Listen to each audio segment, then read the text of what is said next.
Welcome to Epilogue Podcast, the show where we discuss some stuff that happened on a different show ages ago which nobody really cares about anymore.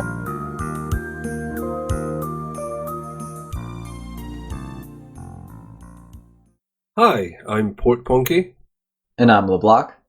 Today we are discussing Deep Space Nine, Season 3, Episode 22, Explorers.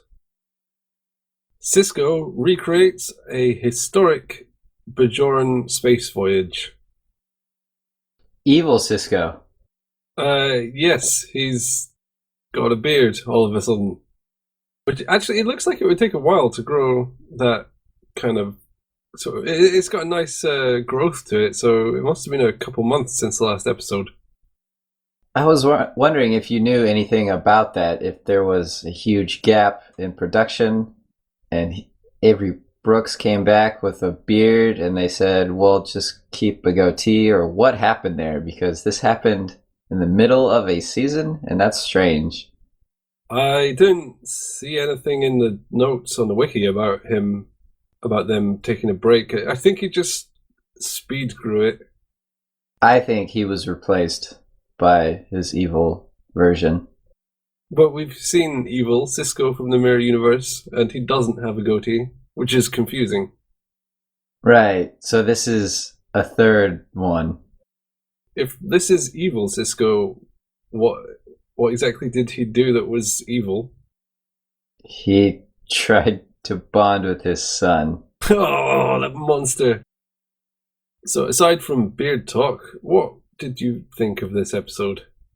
I struggled with this one because there are scenes I like a lot, but the framing device I despised. I like the father-son bonding stuff, but then I don't like how it all comes to be and why they're together. I like the drinking scene between O'Brien and Bashir, but that whole plot seemed like a playground concerned where a boy doesn't want to talk to a girl. It's conflicting. What did you think? Well, it was nice. Yeah, I kind of agree with what you said. Some of the stuff was nice. The highlight for me was definitely drunk Bashir and O'Brien. They played that well. But They're both so sloppy and funny. It's really yeah. fun. But so much in this episode doesn't make any sense that I was struggling to continue to pay attention to what the characters were doing. I was just lost in a sea of confusion. I don't expect 100% perfectly sound science in a sci-fi show, but you can ask too much of the viewer and you can lose them that way. Well, this episode is the definition of what you just said. Yeah. So I have a whole load of gripes and criticisms for this one. A whole load. But maybe we should just talk about the episode first before I tear it to shreds. Okay. So, in the beginning, O'Brien and Kira have an argument over who's more racist.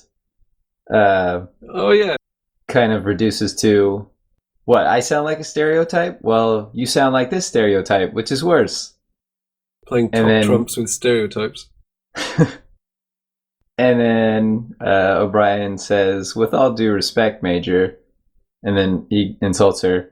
And that line always has an insult that follows it. It's never out of respect, actually. It's the same thing as, I'm not a racist, but, and then an incredibly racist comment follows.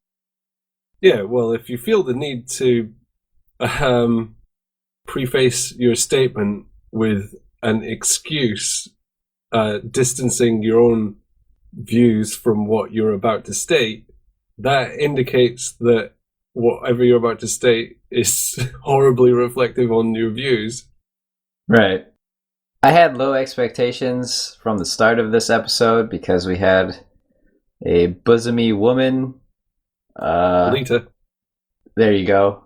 make obvious advances at Bashir, and then nothing happens with this character. She's introduced and then totally forgotten about.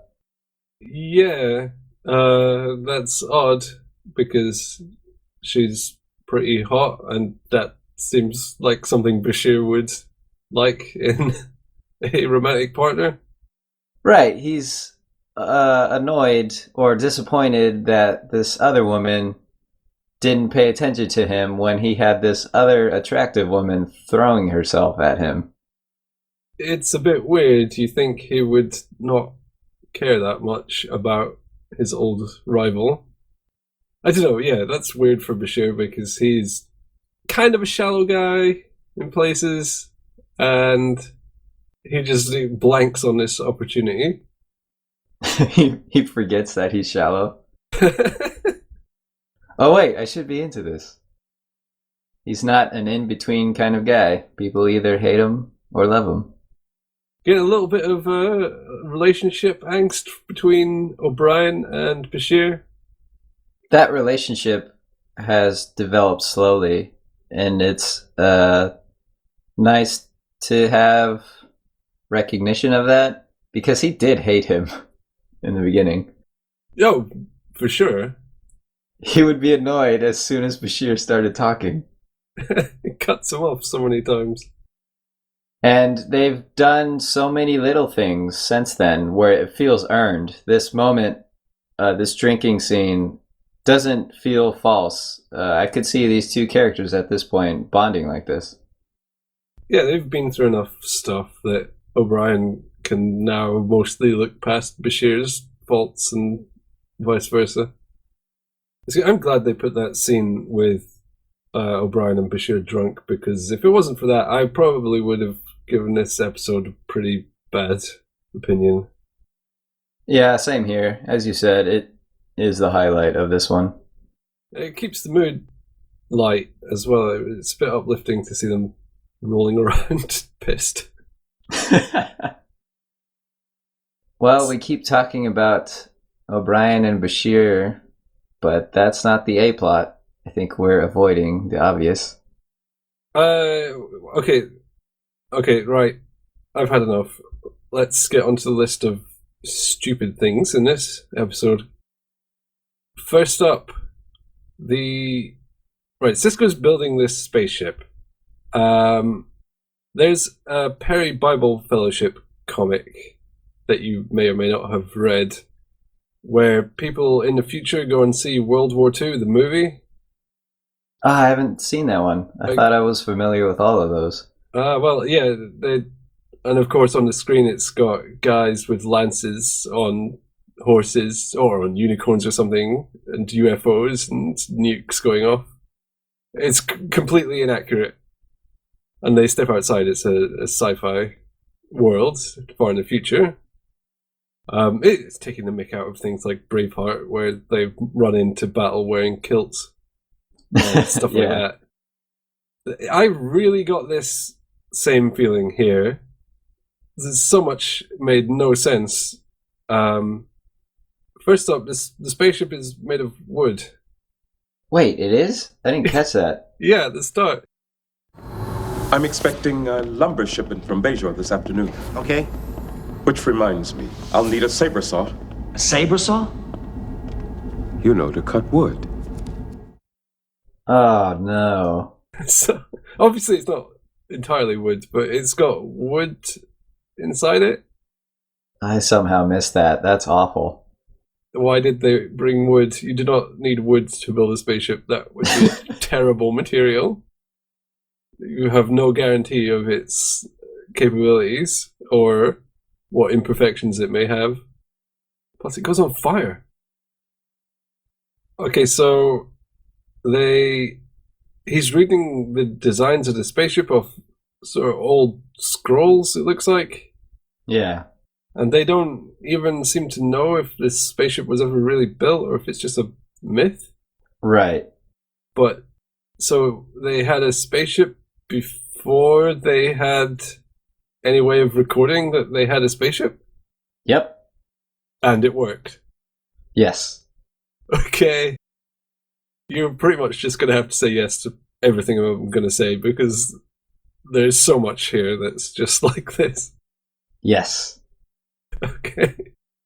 Okay, so Cisco sets about building a spaceship, which takes less than 3 weeks, which is quite a good build rate for a single person. Let me abandon all of my responsibilities and build this thing impossibly fast. Yeah, some people take more than 3 weeks to assemble a single piece of IKEA furniture. So he shouldn't be in command of a space station. He should be building things. He could outfit the Federation with a new fleet in 6 months. When he's building it, he's welding it together by hand, and he's using a compass on the designs. So there's no precision here. Yeah. And hand welds are fine, but he is presumably not an expert anyway. And this thing has to be airtight in space. It'll be fine. It's a high standard of welding. Will it be fine, though? No, not at all. Well, no chance. They would have died. And they didn't even do a test run or anything. He launches it with himself and his son in it without any regard. Oh, I'm sure this thing works. Yeah, so the cat calls up and says, yeah, your idea is so bad, you're gonna die. Cisco says, don't worry, if something goes wrong, Kira can be there in an hour. Okay, imagine this was an airplane, which is something a lot less dangerous than a spaceship. If something goes wrong mid-flight, yet you have the ability for someone to rescue you with transporters and stuff, you wouldn't have them an hour away. If something goes wrong, don't crash for an hour. Seems reasonable. But the thing that can go wrong with an airplane usually is it crashes. Oh, right. Okay, so that's most of Cisco's behavior, I would say, but the actual ship itself was utterly baffling. At least it looked kind of cool. It did look cool, that's very true. And the CGI on it, I think it was CGI, was nice. Yeah, that's about all I liked of the ship, was the visual. So, Cisco states it is an exact replica apart from the gravity net, because the original Bajorans that had this did it in zero gravity. Yet they have hammocks. Yeah, okay, yeah, hammocks. That's one of the things I wrote down. I don't know if they originally had hammocks, but they have doorways, manual cranks, high ceilings. Just the whole thing is designed for someone to stand up in. There is nothing about that design that looks like it was meant for zero-G. Yeah, all the cranks and stuff for turning the sails would be impossible to use in zero-G. You have to wedge yourself against something else. You have almost no leverage. It's also massive for a two-person ship. Was it designed for only 2 people? I don't know, I guess. Well, okay, I have no way of knowing, but why would they put more people on? For a laugh. That is the only motivation I could possibly assign to these ancient Bajorans. Alright, I'm gonna keep going because I'm not even halfway through. Okay, so Cisco and Jake unfurl the sails with the very difficult to turn manual cranks. Yes. Strange that they're difficult to turn, I guess, because, well, first of all, they should be better than that. And second, they're lifting stuff in space. So, where's all the friction? Well, whatever. Who knows how badly designed this thing is. But what really bugged me about this, they expend all this energy unfurling the sails, and then they walk over to the window, and he presses a button, and it has a motor on it to open the aperture to look out. Yeah. So they had motorized stuff on it, just not on the sails. This stuff wouldn't be as bad if he didn't say this is an exact replica. because then we could dismiss it and say, oh, Cisco installed all of these things because he's crazy and he wants to know partially what it feels like to be a sailor and have all this manual labor that goes into piloting something. Yeah, which they can do in the Holo Suite. Yeah, without risking their lives. Yeah, let's ignore that. Right. They use navigation equipment that is hilariously antiquated. And useless. Yeah. Well, first of all, it breaks, and he hasn't got a backup one. Second, why were they navigating so much? It's space. You just point where you want to go, which, do they even have a destination? Then you just go that way. You don't need to steer, really. But every 5 minutes, they were tinkering with it. They were trying to draw too many parallels to actual sailing. Yeah.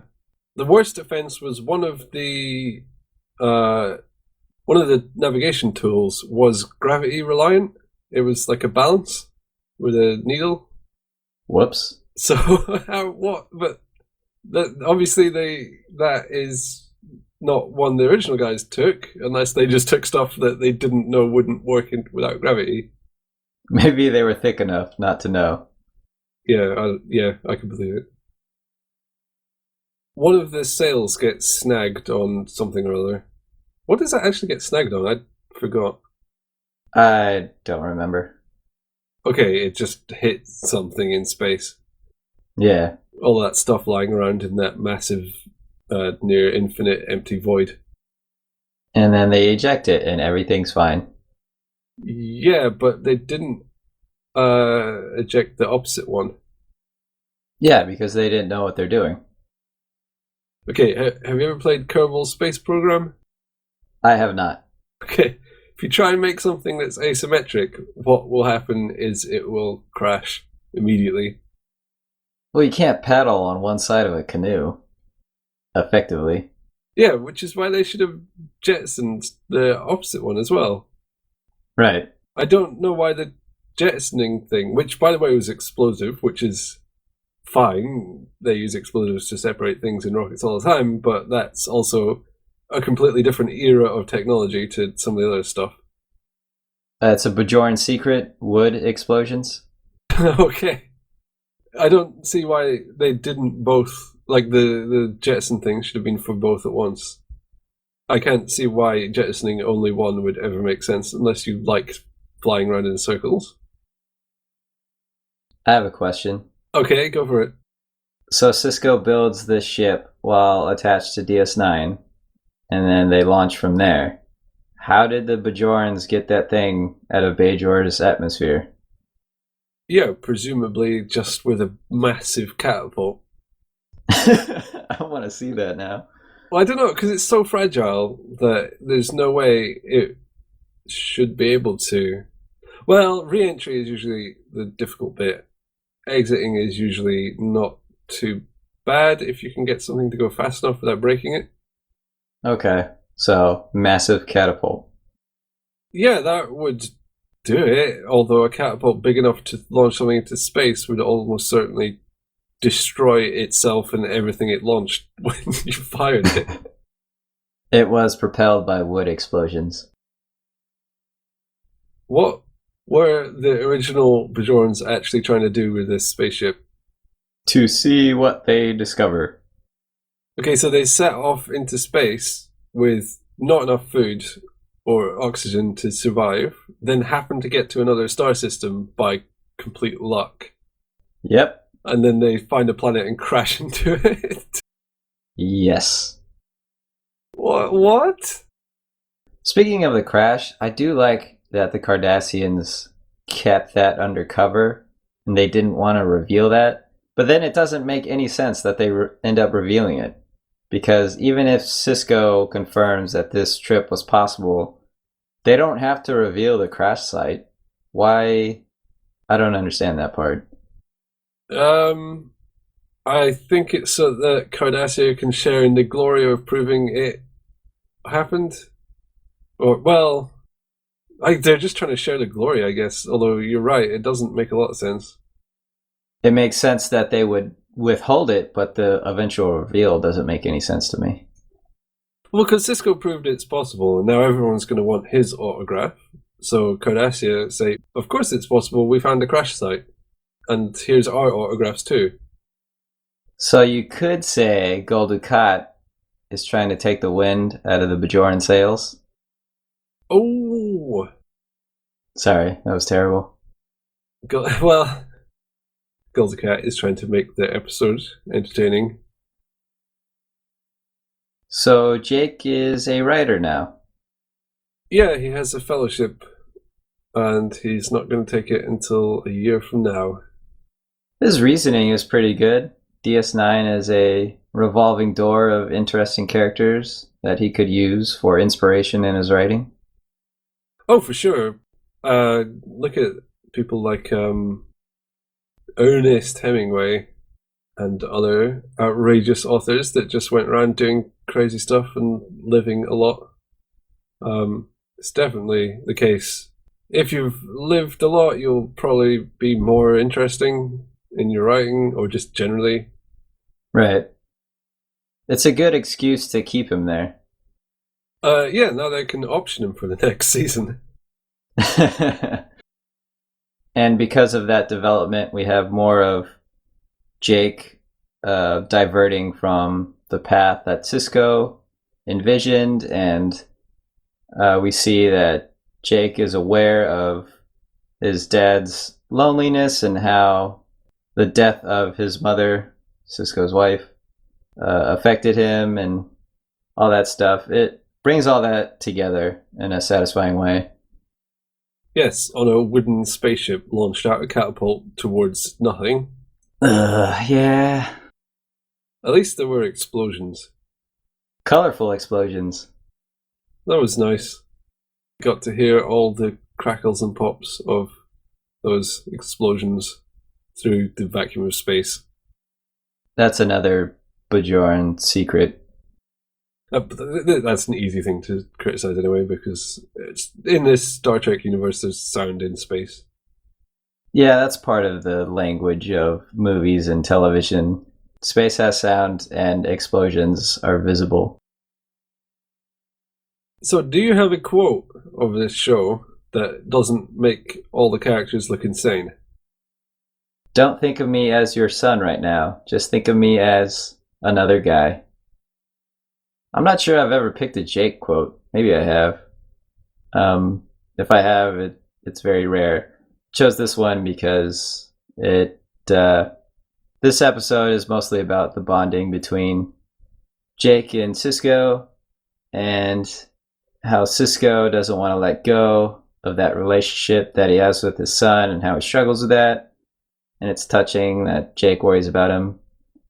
It summarizes the best parts of this episode about bonding and being people, connecting. Yeah, it's strange that Cisco and Jake don't know each other better, because they are a fairly good father-son pair. Character-wise, they seem like they should be more up on each other's lives, but I don't know. It's good to see Jake encouraging it. So Cisco can build clocks and ships. Yes, he is a building genius. He's in the wrong line of work. Absolutely. He can also build beards. I think we're done here. Yeah. Alright, toodles. Bye-bye.